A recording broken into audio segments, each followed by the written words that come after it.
Hai guys, apa kabar kalian? Yuk, sekarang saatnya kita melanjutkan cerita dari drama seri Thailand yang berjudul My Forever Sunshine.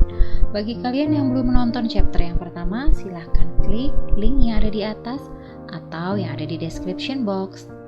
Guys, kalau di chapter pertama ditampilkan kisah awal hubungan antara Peng dan Artit hingga akhirnya mereka dijodohkan, kini tiba saatnya kita simak perkembangan hubungan mereka ya. Tapi sebelum dimulai, support kami dengan cara subscribe channel ini secara gratis dan klik tanda lonceng untuk mendapatkan notifikasi ya guys.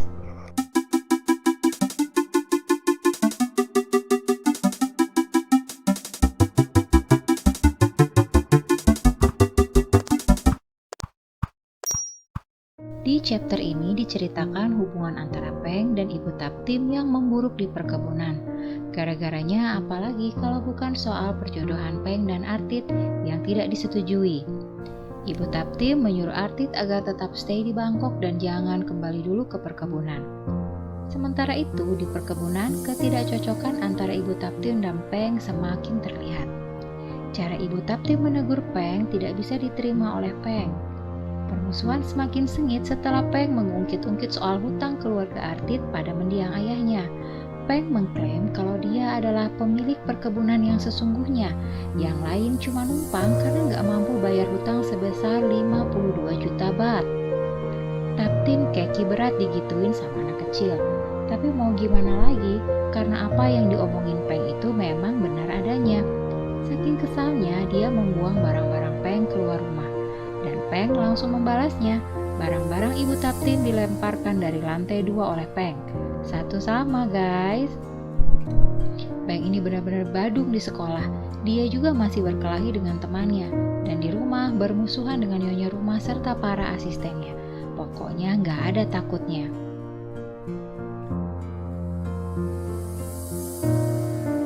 Berbulan-bulan terpisah, Peng mengirimkan ratusan pesan melalui ponsel kepada Artit. Dan semua dicuekin sama Artit. Kalau sampai ditanggepin, Artit takut disangka ngasih harapan untuk Peng. Tapi pesan-pesan Peng ini lama-kelamaan jadi toksik banget. Sampai teman-teman Artit jadi keganggu juga ya guys.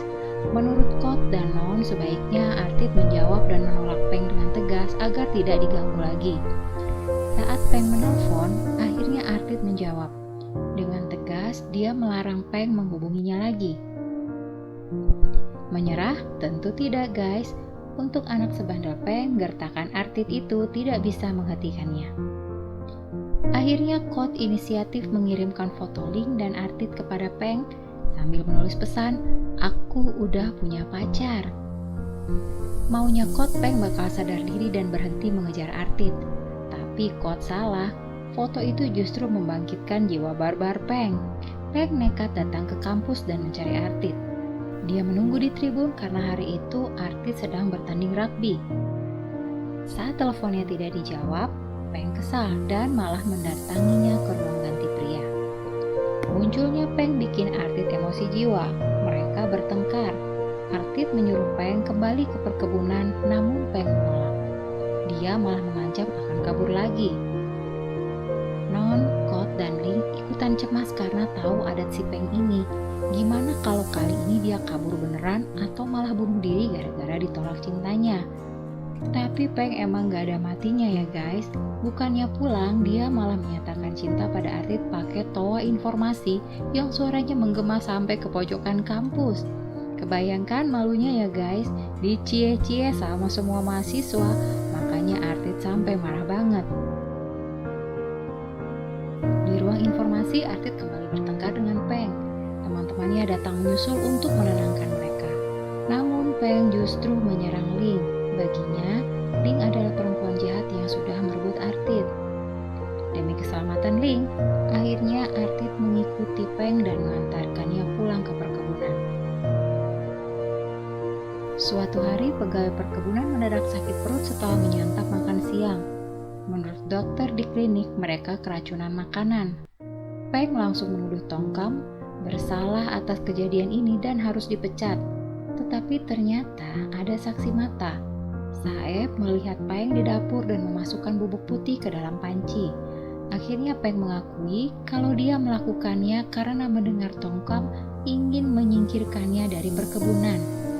Merasa bersalah, Peng melarikan diri masuk ke dalam perkebunan. Orang-orang mencarinya karena dia tidak kunjung pulang hingga malam, dan Peng akhirnya ditemukan dalam keadaan basah kehujanan. Keesokan harinya, Peng sakit. Meski tubuhnya demam, dia menolak untuk pergi ke dokter.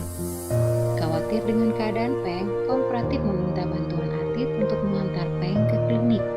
Peng akhirnya mau meskipun kesal karena Artit mengajak Nang yang selalu memusuhinya. Ditinggal Artit sendirian di klinik, Peng kabur. Dan seperti malam sebelumnya, orang-orang di perkebunan kembali dikerahkan untuk mencari Peng. Bener-bener ya si Peng ini. Wajar kalau ibu Taptim sampai gedek sama ulahnya. Saat semua lagi riuh, Non dan adiknya mengantarkan pulang Artit yang ternyata sedang mabuk. Memanfaatkan keadaan ini, Peng masuk kamar Artit dan memaksa tidur di sana. Saat kepergok, Peng lalu memutar balik fakta dan memfitnah Artit lah yang ingin menidurinya dalam keadaan mabuk.